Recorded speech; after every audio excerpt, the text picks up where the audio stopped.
Bonjour et bienvenue, c'est Grégoire Agnuret. Alors aujourd'hui, je voulais vous proposer une initiation à l'astrologie dite tropicale, car il existe aussi, il existe beaucoup d'astrologie, comme tout le monde sait. Il existe aussi la sidérale, la chinoise. Alors pourquoi en Occident on utilise l'astrologie tropicale? Eh bien, l'explication, c'est que elle est basée sur le phénomène des saisons, des solstices et des équinoxes, qui n'existent que dans nos zones tempérées, proches des tropiques du Cancer ou du Capricorne. Les saisons, comme nous les connaissons, n'existent que dans ces zones. Par exemple, sur l'équateur, les jours sont aussi longs que les nuits à longueur d'année. Au pôle, il fait clair une partie de l'année et noir une autre partie. Donc, ça n'a rien à voir. Donc l'astrologie dite tropicale se base sur le cadre fixe offert par les équinoxes et les solstices que nous accordons à notre calendrier. Pour précision, un calendrier est un code créé par une société ou une civilisation pour qu'elle puisse s'organiser et se développer à travers un réseau de repères spatio-temporels. C'est le point de référence de toute activité au sein d'une société. Ainsi, le principal repère de notre civilisation est appelé calendrier grégorien. Malgré l'existence parallèle de calendriers chinois, bouddhistes, juifs, arabes et d'autres moins utilisés, personne ne remet en question le calendrier grégorien, qui est notre calendrier, qui n'est pas spécialement le plus perfectionné, parce qu'il y a un peu de traficage quand même. On est obligé de faire des années bissextiles. Apparemment, le calendrier Maya était bien supérieur au nôtre, bien plus précis. Donc ce calendrier est devenu planétaire bien avant la mondialisation actuelle, mais il n'est pas unique. Alors,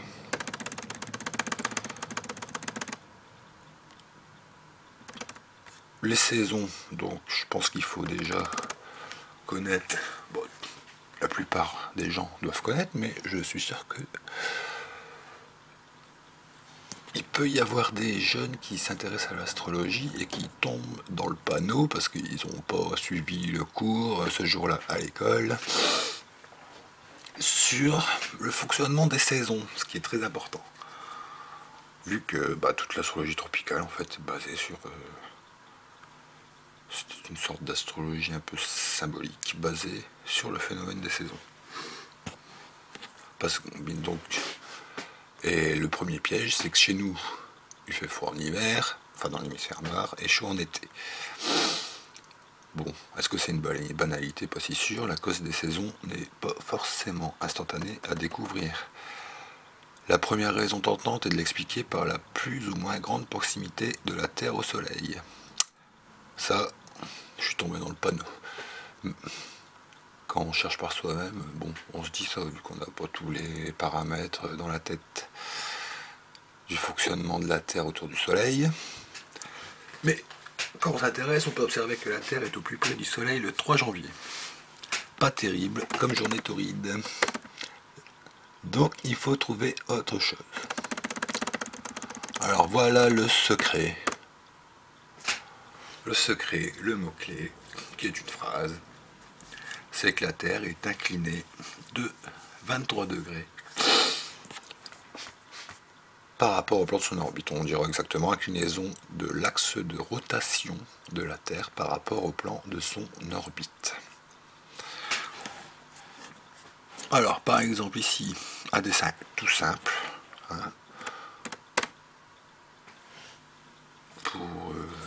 Normalement, ça donne de la simplicité, on devrait vite comprendre. Bon, il faudrait peut-être quelque chose d'animé, mais je vais vous l'animer avec la flèche, là, comme ça. Regardez ma flèche. Elle va tourner là, comme ça, autour du soleil. Voilà. Alors regardez. En fait, là, j'aurais même pu rajouter un trait ici. perpendiculaire pour qu'on voit mieux. Mais donc c'est ça l'inclinaison. Ça, ici on voit l'axe de rotation de la Terre. Hein, donc elle tourne autour de cet axe. Mais le plan de son orbite, de l'orbite autour du Soleil, il est là. Donc on voit bien ici que la Terre est inclinée. Alors, qu'est-ce que ça produit? Et bien ça produit que finalement les saisons, c'est tributaire du temps d'ensoleillement et de chaleur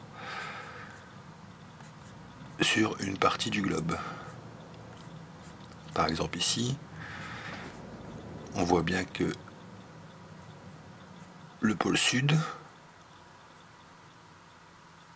est éclairé, tandis qu'ici, le pôle nord, il fait noir. Alors ça, à droite, on voit la surface en hiver, là, lors du solstice d'hiver Capricorne. J'ai sauté un passage.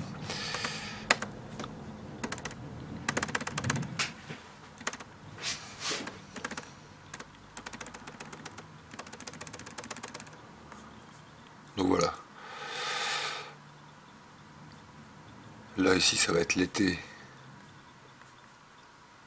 au pôle sud. Et pour nous, au pôle nord, ça va être l'hiver, car il y aura moins de temps d'ensoleillement et de chaleur. À gauche, ici on voit que le pôle nord, en été, pour nous, notre été à nous, lors du solstice de printemps, on appellera Cancer, que on va le voir après. Le Cancer symbolise le solstice du printemps. Donc on voit bien ici, au pôle nord,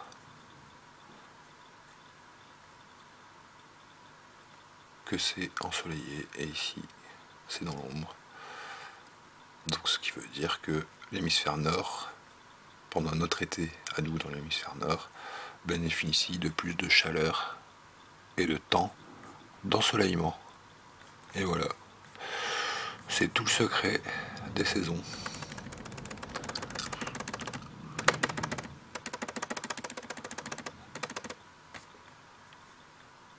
Donc la distance Terre-Soleil n'a rien à voir, parce que ce qui est bizarre, hein, le Soleil est plus proche, la Terre est plus proche du Soleil en hiver. Et elle est plus éloignée en été. Ah là là, il y a beaucoup de paradoxes dans la vie. Hein.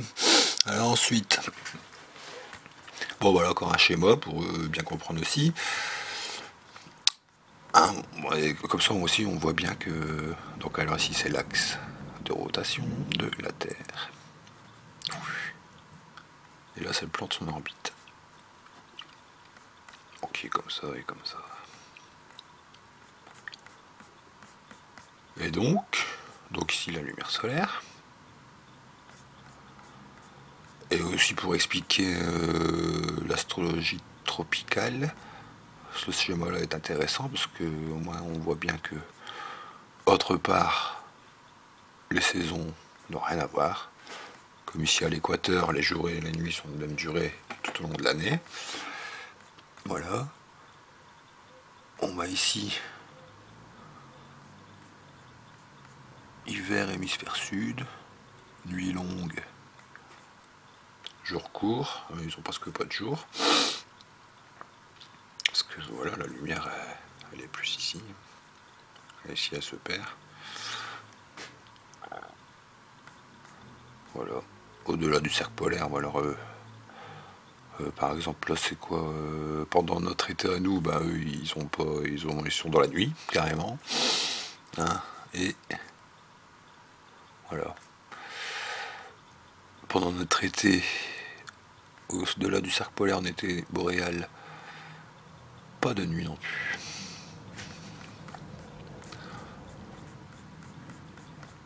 au-delà du cercle polaire. Donc voilà, les saisons ne sont pas du tout les mêmes selon les parties du globe terrestre. Alors ici un schéma qui montre la Terre qui tourne autour du Soleil. Voilà, bon on voit pas bien mais on voit comment elle tourne, comment c'est incliné ici, et comment dans le sud par exemple, ici c'est plus éclairé, on voit bien, que dans le nord qui est de l'autre côté. Donc ils auront plus de temps d'ensoleillement ici dans le sud que dans le nord, et pour nous c'est le solstice d'hiver. Dans le nord c'est l'hiver et dans le sud c'est l'été. Dans le sud de la Terre bien sûr, hein, pour ceux qui sont aussi français que les Américains. Sinon, voilà, équinoxe de printemps. Bon bah là l'équinoxe de printemps, le jour est aussi long que la nuit pour nous. Le printemps se déroule. On arrive au solstice d'été où c'est la journée la plus longue pour la France. Et tous les pays de l'Europe à peu près, sauf peut-être ceux qui sont forts dans le nord. Voilà, l'été se déroule, on arrive à l'équinoxe d'automne. Voilà, et tout ça, équinoxe d'automne, solstice d'hiver, équinoxe de printemps, solstice d'été pour nous en France, en Europe et aux États-Unis. En fait, ça concerne toute la bande aux alentours des tropiques, du Cancer ou du Capricorne. Eh ben, je ne sais plus ce que je disais. Ah bah si, tout ça est symbolisé en astrologie tropicale. Voilà. C'est ce que je vous expliquais maintenant. L'astrologie tropicale est basée sur les solstices et les équinoxes. À l'équinoxe de printemps, on met le soleil à 0 degré Bélier. Voilà, c'est fixe. L'équinoxe signale que le jour a la même durée que la nuit. L'équinoxe de printemps signale que le jour va devenir plus long que la nuit. Au solstice d'été, le 21 au 22 juin, le soleil est à 0 degré Cancer. C'est le jour le plus long. À l'équinoxe d'automne, le 22-23 septembre, le soleil est à 0 degré Balance. L'équinoxe d'automne signale que les jours vont diminuer par rapport à la nuit. Et au solstice d'hiver, 21 ou 22 décembre, le soleil est à 0 degré Capricorne, c'est le jour le plus court et la nuit la plus longue. Voilà, mais en astrologie, tout ça va avoir une signification. Même le fait que, au solstice d'hiver par exemple, c'est le jour le plus court et la nuit la plus longue.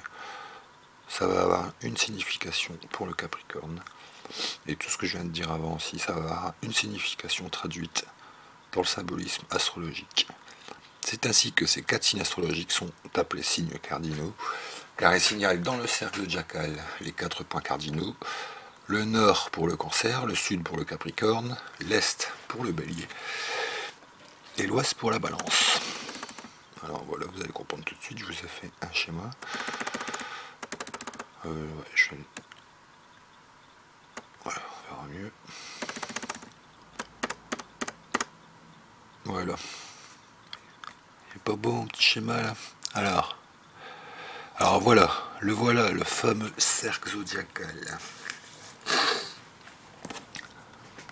Alors voilà, le cercle zodiacal, c'est ce qui va servir à interpréter, pour l'instant, à interpréter les signes zodiacaux. On va aller doucement, c'est une initiation. Donc ici on voit bien, alors ici c'est le Bélier, parce que déjà il va falloir se familiariser avec comment dire, le glyphe, le graphisme des signes. Voilà, en astrologie, tout est affaire de symboles. Donc on voit ici en bélier, le bélier représente la partie est, sur la Terre, la partie est par rapport à nous on se trouve. Le bélier signale l'équinoxe de printemps, et à l'équinoxe de printemps, le soleil se trouve à 0 degré bélier. Voilà, en astrologie tropicale bien sûr. Parce qu'en vrai, c'est pas vrai, c'est à 23 degrés. Hein, mais on pourra voir ça si ça intéresse quelqu'un dans un autre cours. Enfin, faites pas attention à ce que j'ai dit, on reste dans le symbole. Ensuite, le nord est représenté par le cancer. Alors, je vais vous l'agrandir pour bien voir le symbole. Oula. Voilà, le cancer ici. Hein. Bon. Pour être ludique, on pourrait dire que c'est un 69. Sinon, on peut dire que ça représente des pinces aussi. Ou voilà, c'est un symbole. Hein. Après, vous pouvez l'interpréter peut-être d'une centaine de façons, il n'y a pas de problème. Pour le bélier, bah lui, il ressemble bien à son bélier quand même. Hein. Il a ses belles cornes, hein. Sa tête. Hein. Le taureau, on le reconnaît bien aussi. Le gémeaux, bah voilà, ils sont deux. Hein. On dirait un grand 2. Le cancer, le lion avec sa crinière.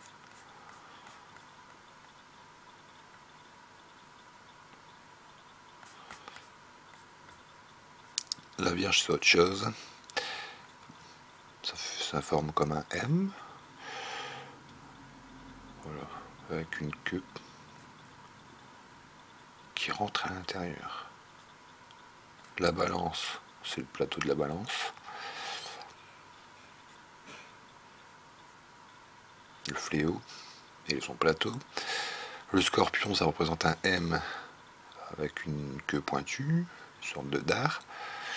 Hein. Donc jusque là, ça colle avec le scorpion. Le sagittaire, lui, est déjà plus symbolique. Hein. On verrait une flèche comme ça, on se dirait pas, tiens, ça c'est le sagittaire. Ah, quoi que si, n'importe quoi, vu qu'il y a un arc avec une flèche. Donc voilà. Le Capricorne, parce qu'on, par contre, lui, c'est plus compliqué à faire, hein, son symbole, hein, parce que c'est une corde de chèvre avec une queue de poisson.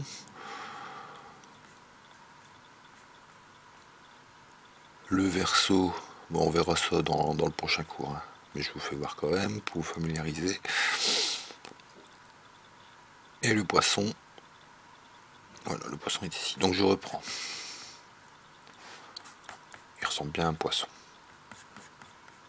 Donc ça, je pense pas que ce soit compliqué à retenir.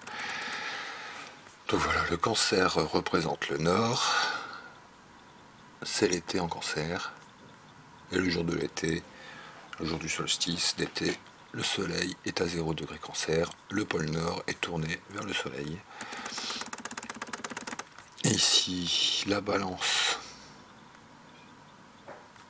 représente l'ouest dans le thème. C'est important tout ça. Vous verrez après. L'Est, ça représente un peu le libre arbitre. L'Ouest, ça représente un peu l'importance des autres. Voilà. Le Nord, c'est la vie intime. Ce sera plus détaillé dans les prochains cours. Et nous arrivons au Sud. L'hiver, c'est le solstice Capricorne. Le soleil est à 0 degré. Capricorne. Donc voilà, ce sont les 4 points cardinaux. Et ils sont à ces 4 signes, Bélier, Cancer, Balance, Capricorne, sont appelés des signes cardinaux. On peut dire, tous les signes sont importants. Hein. Mais quand même, les planètes, on considère que les planètes dans ces signes sont assez dominantes par rapport aux autres. Mais tout est relatif, ça dépend de beaucoup de choses. Mais c'est déjà une base à savoir.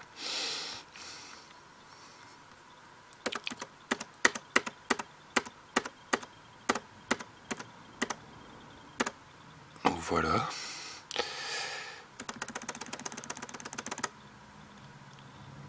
Donc en astrologie tropicale, enfin même en astrologie généralement, bref, les deux mouvements de la Terre, celui autour du Soleil et celui autour d'elle-même, eh oui, car deux mouvements.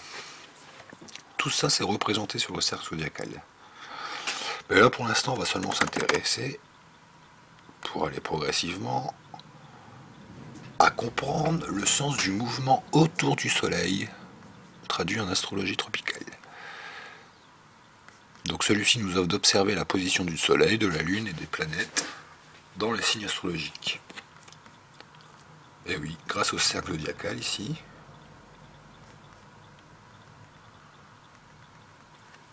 donc avec tous les signes, on va voir l'explication des signes après.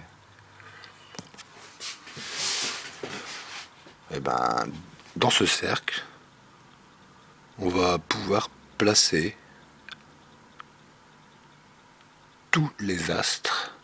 Je préfère dire astres parce qu'il y a le Soleil, la Lune, ce ne sont pas des planètes. Ensuite, il y a des planètes, et il peut même y avoir des astéroïdes, donc autant dire des astres. J'ai oublié de préciser tout à l'heure que sur ce cercle, au milieu, c'est nous, c'est les terriens, c'est la Terre. Donc on est au milieu. C'est ce qu'on appelle l'astrologie géocentrique. Oups, regardez, plus. Puisque c'est l'astrologie, c'est une observation, c'est ce qu'on observe dans le ciel à partir de notre position de la Terre. Il y a aussi une autre astrologie qui s'appelle héliocentrique, qui fait voir les positions des astres avec comme point de référence le Soleil. Voilà, donc de la Terre, voilà, on voit la bande zodiacale, ce qu'on appelle la bande zodiacale, Bélier, Taureau, Gémeaux, Cancer, Lion, Vierge, Balance, Scorpion, Sagittaire, Capricorne, Verseau, Poisson.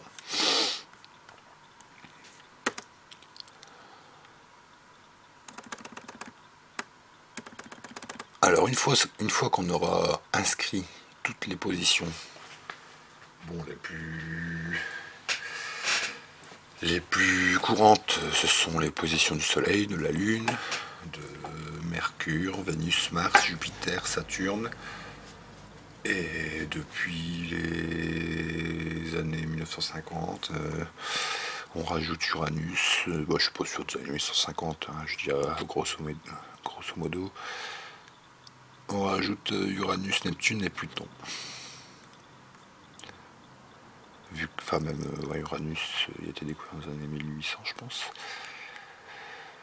Alors, bon, écoutez pas ce que je dis peut-être n'importe quoi. Alors une fois pour Uranus, Neptune, Pluton, mais en tout cas on les met aussi maintenant, tout le monde les met dans le cercle zodiacal. C'est acquis. Alors, donc une fois ces positions inscrites dans le cercle zodiacal, nous pourrons y lire une représentation du cosmos avec lequel nous sommes en affinité le jour et l'heure de notre naissance. Voilà. Donc en ayant le jour et l'heure de notre naissance, on peut connaître toutes les positions des astres et on les met dans le cercle zodiacal. Alors, donc ceci nous donnera des informations sur notre potentiel universel. Et ça décrira l'être dans son universalité avec comme point central le soleil. Ah ouais, faut pas l'oublier, c'est quand même le plus important dans le thème. C'est pour ça que l'horoscope est basé sur le soleil. Source de l'esprit. Voilà. Donc en fait, bon là il n'y a que le cercle zodiacal. Je sais pas si je peux vous donner... Non, bon, on va continuer, on verra ça plus tard. Alors, comme la Terre tourne autour du Soleil, le Soleil nous apparaît se déplacer de 1 degré par jour sur le zodiaque. La course apparente du Soleil, donc vu que le Soleil il ne court pas, vu qu'il est fixe, enfin, vu que ça fait pas longtemps non plus qu'on sait que la Terre tourne autour du Soleil. Donc cette course apparente du Soleil est appelée écliptique. L'écliptique. Et pendant cette course, le Soleil se lève tous les jours 1 degré plus loin dans la bande zodiacale qu'elle traverse. Cette bande zodiacale, c'est les 12 signes du zodiaque qu'on a décomposés en 30 degrés dans le cercle. C'est pour ça que ça donne un cercle zodiacal de 360 degrés. Donc, bien sûr, 1 degré par jour. Des esprits logiques qui vont me dire bah non, c'est pas 1 degré, bon, c'est quasiment 1 degré, il y a 365 jours, il y a 360 degrés dans le cercle. Donc ça doit faire du 0,59 par jour. Alors voilà, maintenant on va essayer de comprendre encore mieux cette fameuse écliptique. Donc voilà, comme la Terre est inclinée de 23 degrés, alors ici on voit bien, donc ça c'est notre équateur à nous, par rapport à notre globe, notre globe. Voilà l'équateur céleste en rose ici.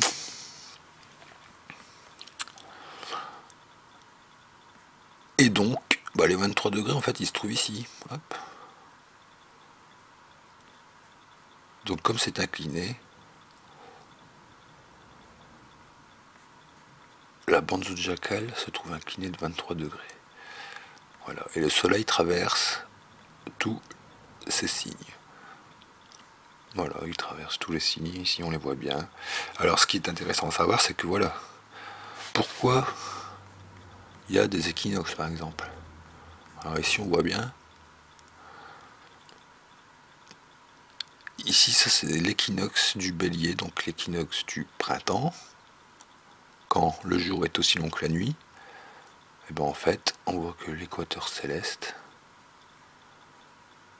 croise au même point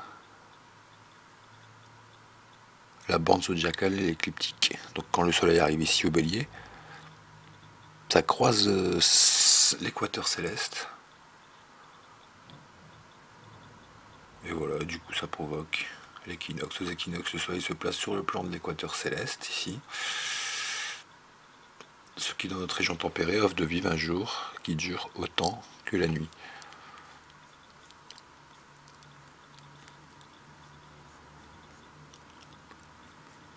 Bon bah ici, voilà, je vais pas vous embrouiller. Alors le soleil, ensuite, ici on voit bien, au moment quand il traverse le Cancer, donc il voit donc ça, on voit le soleil se déplacer comme ceci, il déplace Bélier, Taureau, Gémeaux. Hop là, il arrive en Cancer, on voit bien qu'il a pour l'hémisphère nord, il a son point le plus haut. Donc c'est l'été, il a son point le plus haut. Il est clair, il est à son zénith en Cancer. Voilà, ensuite il redescend. Jusqu'arriver en Balance où, pareil, comme en Bélier, l'équateur céleste et les cercles écliptiques se croisent.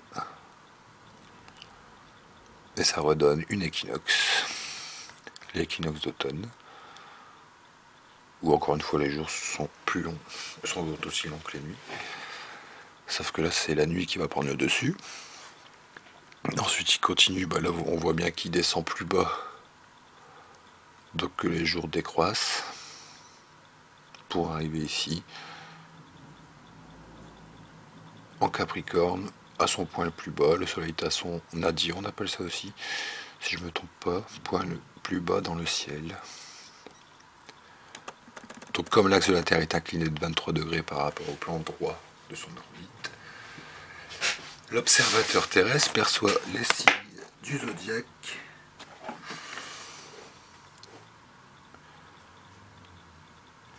sur un plan de 23 degrés par rapport à la ligne d'horizon. Voilà, peut-être qu'on comprend mieux avec ça en fait. Par rapport à la ligne d'horizon en fait. Voilà. Car notre ligne d'horizon, c'est notre plan horizontal. Ici, j'essaie de faire un schéma. Donc ici, on voit la Terre. On voit bien, hop, l'inclinaison de 23 degrés par rapport au plan droit de l'orbite. La Terre tourne autour du Soleil en se dirigeant vers l'Est. Il faut le savoir aussi. Voilà. Donc aussi, donc le Bélier, ça représente l'Est, donc le Soleil levant. La Balance, ça représente l'Ouest, le Soleil couchant. Donc cette bande zodiacale est notre référentiel terrestre dans lequel nous allons placer les planètes à notre naissance grâce au découpage en 12 signes de 30 degrés. Les signes du zodiaque vont donner la couleur, la nature des énergies potentielles que représentent les astres de notre système solaire à notre naissance, selon leurs positions respectives dans ces signes. Alors maintenant, je vous propose, pour vraiment intégrer ce premier cours, car moi j'ai appris sans ordinateur, et je pense que c'est comme ça qu'il faut apprendre, pour vraiment comprendre plus de choses, comprendre la vraie logique. Donc je vous proposerai de prendre un compas, un rapporteur, vous tracez un cercle comme ceci, un cercle plus grand. Voilà, vous prenez le centre.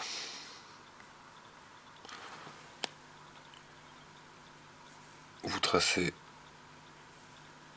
les perpendiculaires au centre. Ça va vous donner le 0 degré des signes cardinaux. Ensuite, vous prenez un rapporteur, vous tracez 30 degrés ici, 30 degrés. De l'autre côté, vous retracez 30 degrés, 30 degrés. Donc 12 signes de 30 degrés. 30 degrés, 30 degrés, 30 degrés. Je peux peut-être même vous le faire... c'est possible, je peux vous le faire en direct. Voilà. Trait. Voilà, on prend un trait. Voilà, donc c'est simple. Pourquoi ça marche pas?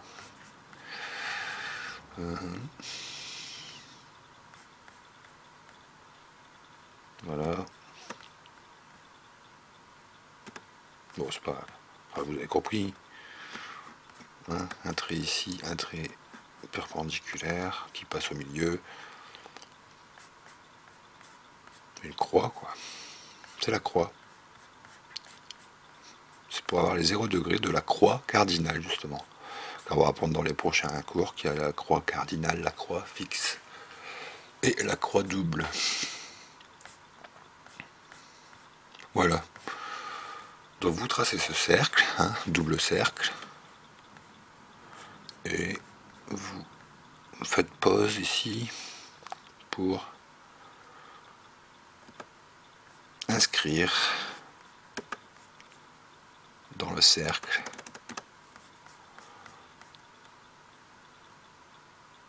le glyphe des signes avec leur nom pour vous familiariser, tout en sachant que il y a 30 degrés dans chaque signe, donc c'est bien de décomposer chaque signe en 10 degrés. 3 parties de 10 degrés. C'est ce qu'on appelle les décans. C'est ça les décans. Par exemple en Cancer, premier décan ici. Deuxième, ça fait de 0 à 10 degrés Cancer. Deuxième décan de 10 degrés à 20 degrés Cancer. Troisième décan de 20 degrés à 30 degrés Cancer. Et ce sera pareil pour tous les signes qui ont 30 degrés chacun. Alors on voit qu'ici que les flèches montrent le mouvement des planètes, parce que tout est inversé, comme on regarde de la Terre, bon, tout y est un peu inversé, quoi. Comme là on pourrait croire que ici ça représente le sud, le sud souvent vers le bas, bah non, ça représente le nord. Ici ça représente le sud. Normalement l'est souvent c'est à droite, bah ici non, il y a à gauche. Et l'ouest, il y a à droite.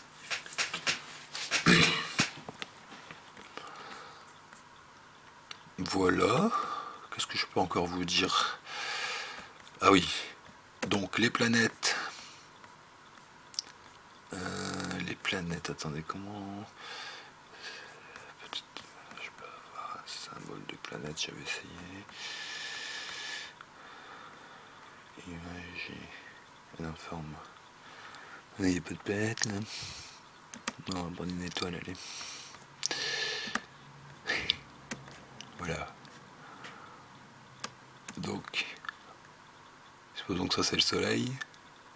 On apprendra plus tard les glyphes des planètes. Voilà. Les planètes se déplacent comme ça autour du cercle zodiacal. Dans le sens inverse des aiguilles d'une montre. Voilà.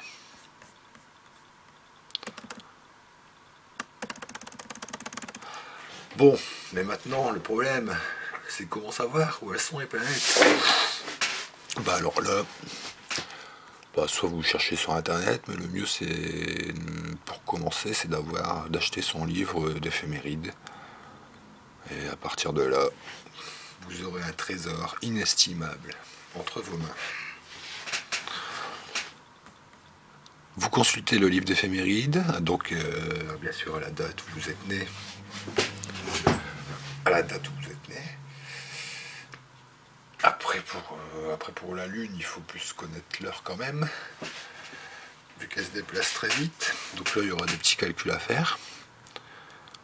On en parlera plus tard. Pour l'instant, on va juste se familiariser avec le zodiaque. Donc il faut consulter un livre d'éphémérides pour connaître la position des planètes, du Soleil et de la Lune dans ce cercle.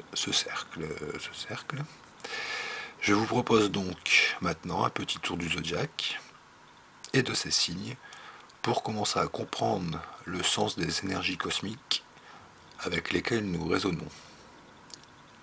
Les énergies cosmiques, au premier lieu, ce sera les planètes.